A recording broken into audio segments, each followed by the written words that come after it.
Sizcə şöbənin ən kokoş həkimi kimdir? Almaz doktor. Sizcə şöbənin ən çalışqanı kimdir?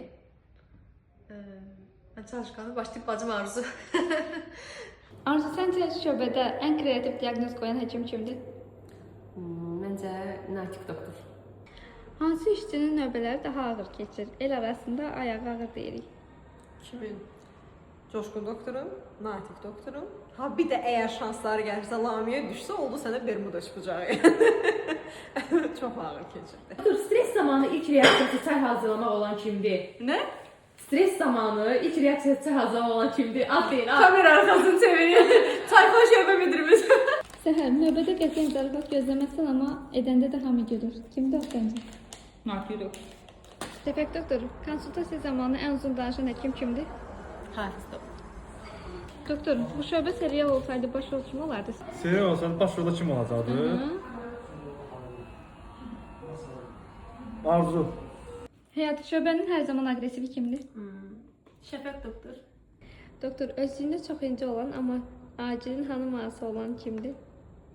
Dilber doktor. Ramazan, şöbənin ən gözəl tibbası kimdir? Şöbənin ən gözəl tibbatçısı Arzu xanım. Şöbənin ən məsuliyyətli işçisi kimdir?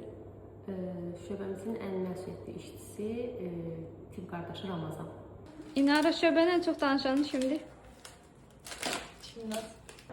Doktor, bir dərman görməmək şansınız olsa hansı dərman olardı? Firəngiz, işə 5 dəqiqə gecikirəm deyib 1 saat gecikən kimdir? Nərgiz. Sizcə daha tez hansı bitir? Növbə yoxsa səbrimiz? Təbrimiz. Şəbnəm, bu şöbə serial olsaydı başrolda kim olardı səncə? Eğer hekimlerle bağlı, tiblə bağlı bir serial olsaydı, Fəxri doktor olardı. Səncə növbədə ən sevimli söz nədir? Neye sakitçilikdə? Səncə şöbədə ən çox danışan kimdir? Mənim fikrimcə Kazım. Şəbnəm, şöbədə hər zaman baxımlamaq yarısı olan kimdir? Təbii ki de Aidə xanım. Səncə şöbənin xəbər agenti kimdir? Şöbənin xəbər verir. 1-də 2 deyil. O qədər. Turad, səncə yaşca böyük amma ruhu cavan olan kimdir? Tural doktor. Könül, səncə hər zaman çantasında tibbi ləvazimat gəzdirən tibb bacısı və ya tibb qardaşı kimdir?